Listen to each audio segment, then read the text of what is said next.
নমস্কার বন্ধুরা, গীতা রান্নাঘরে আবার একটা নতুন পর্বে সবাইকে জানাই স্বাগত।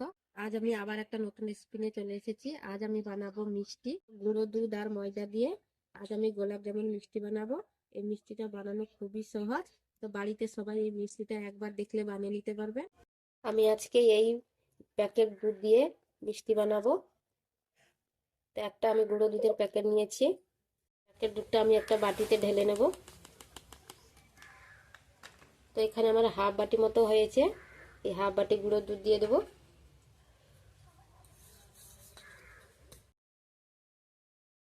এই হাফ বাটি গুঁড়ো দুধের জন্য আমি এখানে এক বাটি ময়দা নিয়েছি। এক বাটি ময়দা দিয়ে দেবো। এক চিমটে মতো দেখুন খাওয়া সোডা নিয়েছি, দিয়ে দেবো। এখানে আমি দেখুন হাফ চামচের কম নিয়েছি পাউডার। বেকিং পাউডারটা দিয়ে দেবো। এক চামচের মতো ঘি দিয়ে দেবো। এই শুকনো উপকরণগুলোকে ভালো করে আমি ঘষে ঘষে ময়াম দিয়ে দেবো। ভালো করে ঘষে ঘষে ময়াম দিয়ে দিতে হবে এইভাবে।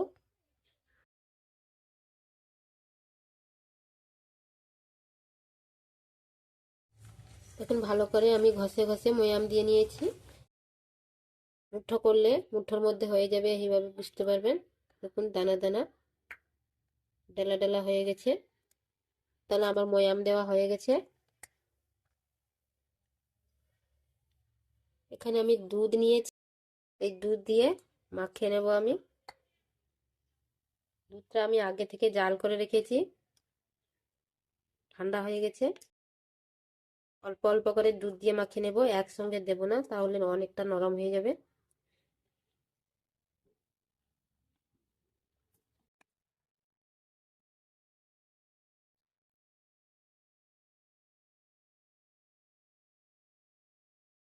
আর আমি দুধ দেব না। এখানে আমার দেখুন অল্প দুধ লেগেছে, অর্ধেকটা লেগেছে, অর্ধেকটা থেকে গেছে।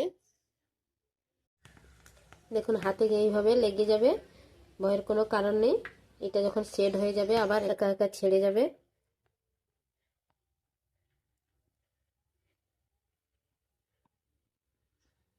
এই আঠালো ভাবটা আর থাকবে না।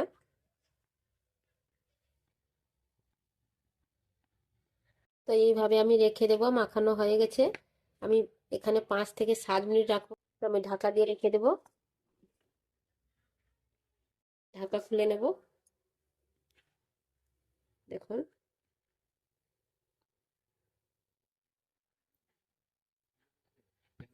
দেখুন একদম চিটচিটে ভাব নেই।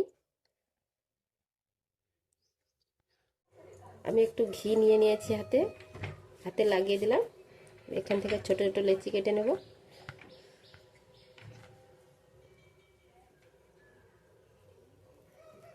এইভাবে গোল করে নেব।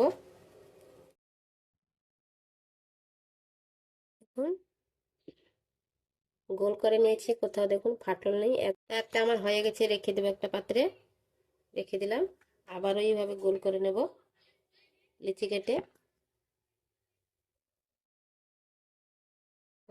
এইভাবে আমি সবগুলো তৈরি করে নেব।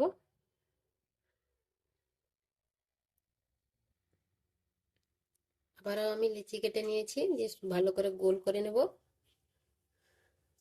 এইভাবে গোল করে নিয়েছি, কোথাও কোনো ফাটল নেই দেখুন। তো রেখে দেব। আবার আমি নিয়ে নিয়েছি, হাতের সাহায্যে এইভাবে গোল করে নেব। দেখুন গোল করে নিয়েছি, আমার সবগুলো মিষ্টি তৈরি হয়ে গেল।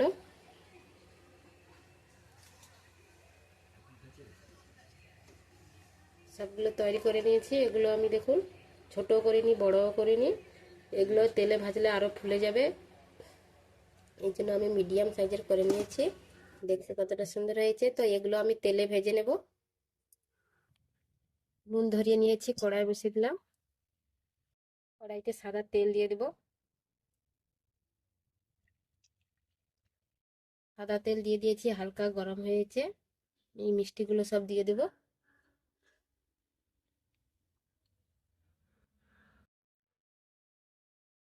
এইভাবে তেল গরম করতে হবে দেখুন, একদম হালকা। বেশি তেল গরম করলে এই মিষ্টিগুলো আগে পুড়ে যাবে।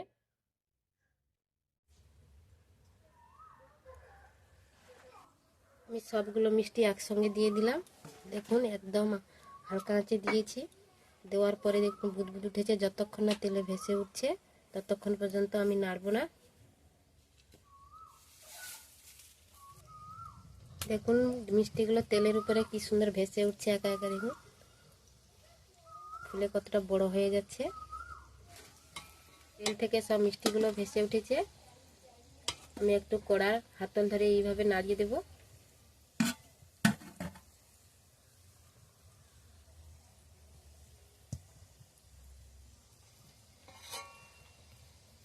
সব মিষ্টিগুলো ভেসে উঠেছে। এবার আমি উনুনের আঁচটা বাড়িয়ে দেব, মিডিয়াম আঁচে এগুলো ভেজে নেব। আর এই মিষ্টিগুলো ডুবো তেলে ভাজবেন, তাহলে ভালো হবে, না হলে ফেটে যাবে। সোনালি কালার হয়ে গেছে দেখুন। আমি নাড়িয়ে দেবো এইভাবে চারদিকে, যে মিষ্টিগুলো ভালো করে ভাজা হয়ে যাবে, চারদিক সমান হয়ে যাবে কালারটা।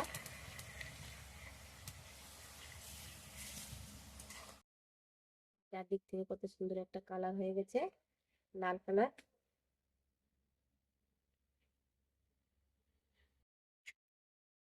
মিষ্টিগুলো চারদিক থেকে নাড়লে চারদিক থেকে ভালো করে হয়ে যাবে।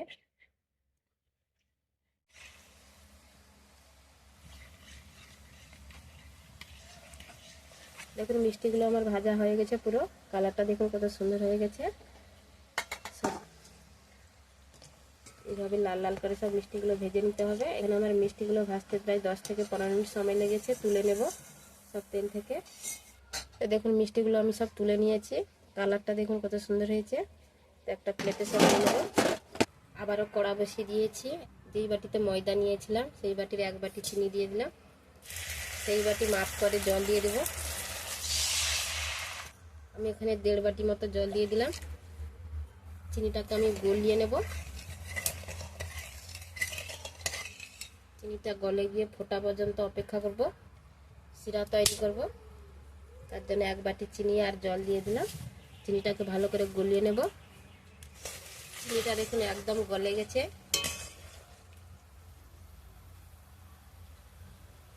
আর একটা এলাচ দেখুন ফাটিয়ে নিয়ে নিয়েছি, দিয়ে দেব।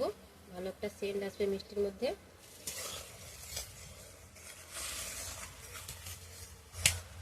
দেখুন চিনির শিরাটা পুরো ফুটে উঠেছে।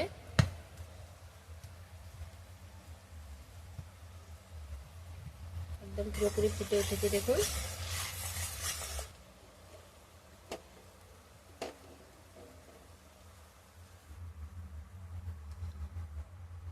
এই মিষ্টিগুলো দেখুন একদম ঠান্ডা হয়ে গেছে।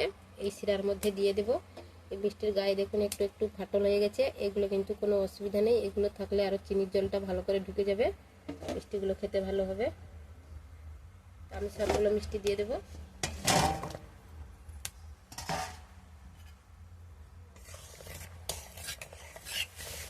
মিষ্টিটাকে ভালো করে ঠান্ডা করে নিতে হবে, তারপরে চিনি শিরায় দিতে হবে।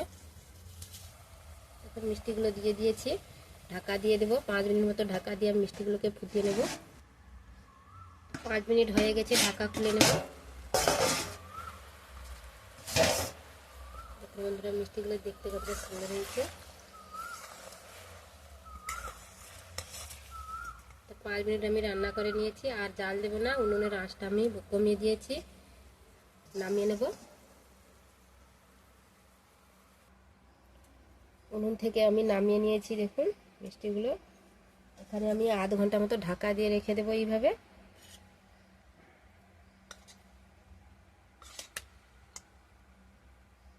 দিলে রসটা ভালো করে ঢুকে যাবে, মিষ্টিগুলো ভালো করে নরমও হয়ে যাবে। আমি আধা ঘন্টা পরে ফিরে আসছি। আধা ঘন্টা হয়ে গেছে, আমি ঢাকা খুলে নেব। দেখুন বন্ধুরা মিষ্টিগুলো দেখুন কতটা রস টেনে নিয়েছে, আর মিষ্টির উপরে একটা দেখুন আঠালো চিটচিটে ভাব হয়ে গেছে।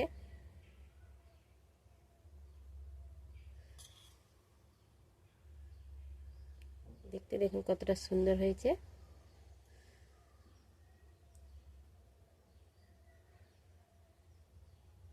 আর মিষ্টিগুলো দেখুন কতটা নরমও হয়েছে। মিষ্টিগুলো আমি একটা প্লেটে তুলে নেব।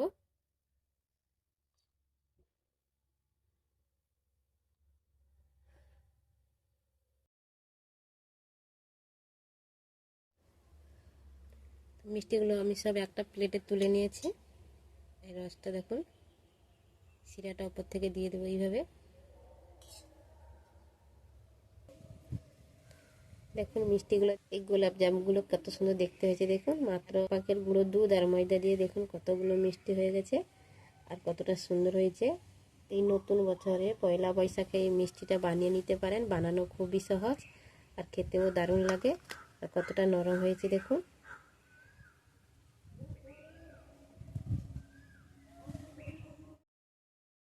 কতটা নরম হয়েছে দেখুন, একদম স্পঞ্জের মতো।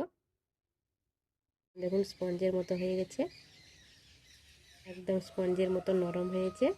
আর ভিতরেও দেখতে কতটা সুন্দর হয়েছে দেখুন মিষ্টিগুলো।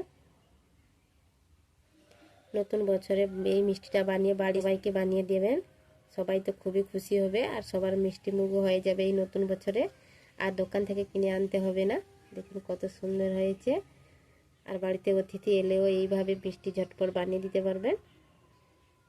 আর কতটা ফুলেছে দেখুন। আমি মিডিয়াম সাইজের করে নিয়েছিলাম, দেখুন এখানে কত বড় বড় হয়ে গেছে, ফুলে একবারে রসের টইটম্বর হয়ে গেছে। তো এই মিষ্টিটা একবার হলেও বাড়িতে বানিয়ে নেবেন, একদম নরম তুলতুলে হয়েছে। তো একবার হলে এই মিষ্টিটা বানাবেন। যদি ভালো লাগে বন্ধুরা তাহলে একটা লাইক করবে, কমেন্ট করবে আর বন্ধুদের সঙ্গে শেয়ার করবে। আর আমার চ্যানেলটাকে সাবস্ক্রাইব করে আমার পাশে থাকবে নতুন নতুন ভিডিও পাওয়ার জন্য। তো বন্ধুরা আজকে এই পর্যন্ত, আবার আসবে একটা নতুন ভিডিও নিয়ে। সবাই ভালো থাকবেন, সুস্থ থাকবেন।